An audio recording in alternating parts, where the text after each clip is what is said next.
Alright, I'm going to read you this story. It's called The Tale of Three Trees. And it is one of my favorite Christmas stories, okay? When I was little, my parents used to read me this very same book. This is the book that they read me. So now I have it, and I'm going to read it to you, okay? Yes, Mom. The Tale of Three Trees. And I even have a note in here from my dad and my stepmom. We call her Missy. And it says, "For all of the children waiting to hear this story, love, Missy, and Daddy-O." Okay.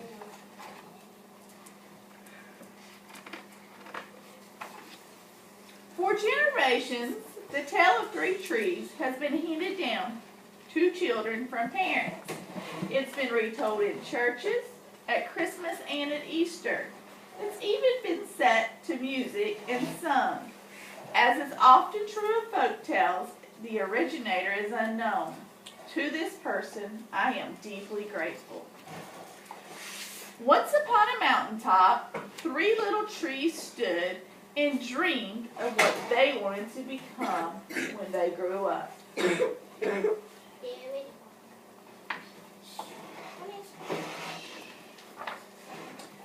The first little tree looked up at the stars, twinkling like diamonds above him.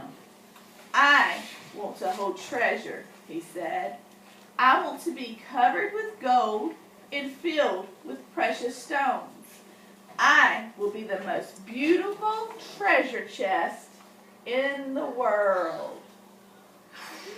So the first tree wanted to grow up and become a treasure chest so he could hold all of the diamonds and beautiful gems. The second little tree looked out at the small stream trickling by on its way to the ocean. "I want to be a strong sailing ship," he said. "I want to travel mighty waters and carry powerful kings. I will be the strongest ship in the world." The third little tree looked down into the valley below, where busy men and busy women worked in a busy town. "I don't want to leave this mountaintop at all," she said. "I want to grow up so tall that when the people stop to look at me, they raise their eyes to heaven and think of God. I will then be the tallest tree in the world."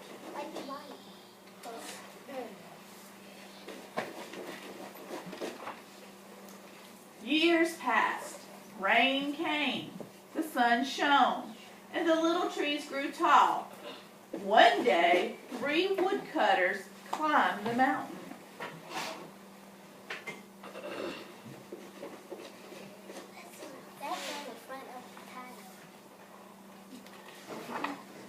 The first woodcutter looked at the first tree and said, "This tree is beautiful. It is perfect for me." With a swoop of his shining axe, the first tree fell. "Now I shall be made into a beautiful chest," thought the first tree. "I shall hold wonderful treasures." The second woodcutter looked at the second tree and said, "This tree is strong. It is perfect for me." With a swoop of his shining axe, the second tree fell. "Now I shall sail mighty waters," thought the second tree. "I shall be a strong ship fit for kings."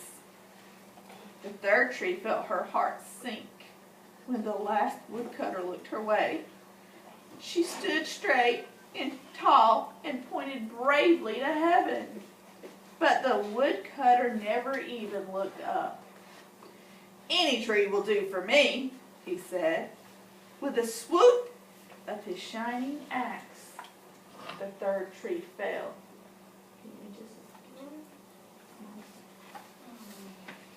Did that third tree want to be cut down? No. It wanted to be brave. Yeah. The first tree rejoiced when the woodcutter brought him into the carpenter's shop.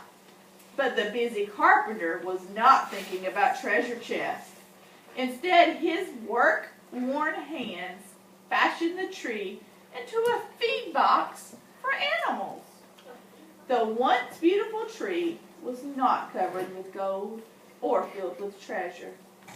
He was coated with sawdust and filled with hay for hungry farm animals. I feel bad. What about me? Did he get to be what he wanted to be? No. He almost did. The second tree smiled when the woodcutter took him to the shipyard. But no mighty sailing ships were being made that day. Instead, the once strong tree was hammered and sawed into a simple fishing boat, too small and too weak to sail on the ocean or even a river. He was taken to a little lake.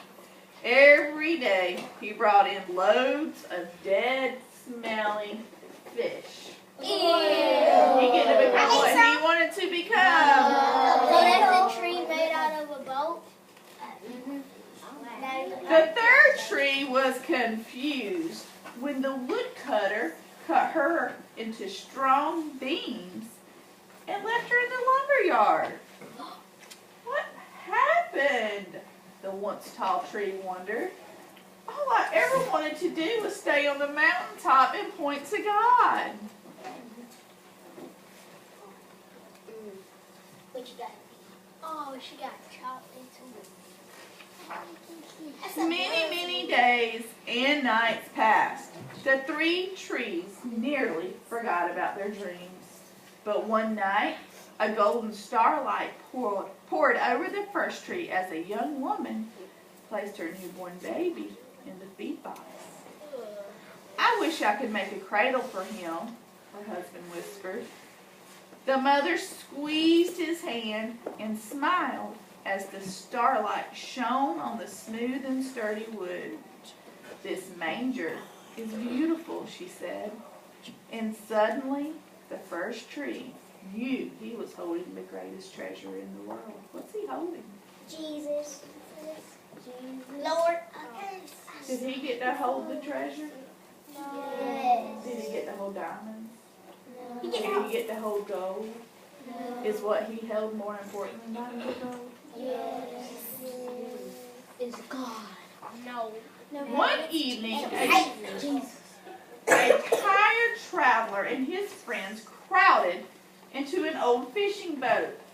The traveler fell asleep as the second tree quietly sailed out into the lake.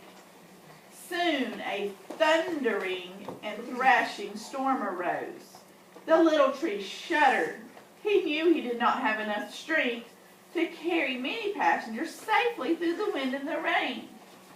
The tired man awakened. He stood up, stretched out his hand, and said, "Peace!" The storm stopped as quickly as it had begun. And suddenly, the second tree knew he was carrying the King of heaven and earth. What's the second tree carrying? Heaven and earth. Jesus and the 12 men. He's carrying God. God didn't know.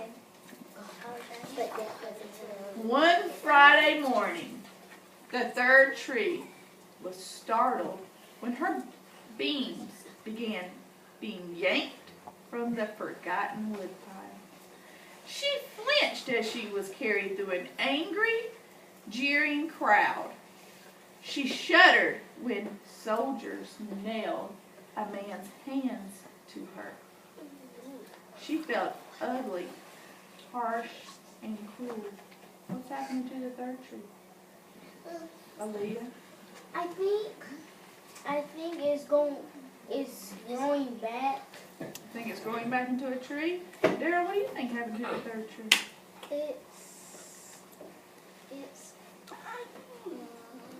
It's going to be a cross. A cross. What do we know about a cross, Sandra? That's where Jesus was hanged on. I love the cross. He died. Cross. Did the third tree get to point to God? Yes, because he was holding God. But on Sunday morning, when the sun rose and the earth trembled with joy beneath her, The third tree knew that God's love had changed everything. It had made the first tree beautiful. It made the second tree strong. And every time people thought of the third tree, they would think of God. Oh, there's a green tree. That was better than being the tallest tree in the world.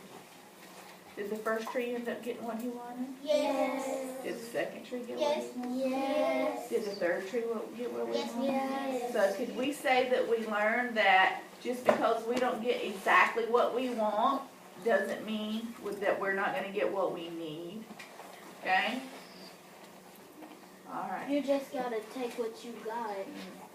Just because you don't get exactly what you want, you may find out one day it was what you really needed or what you really want. Now you may tiptoe quietly back to your seat.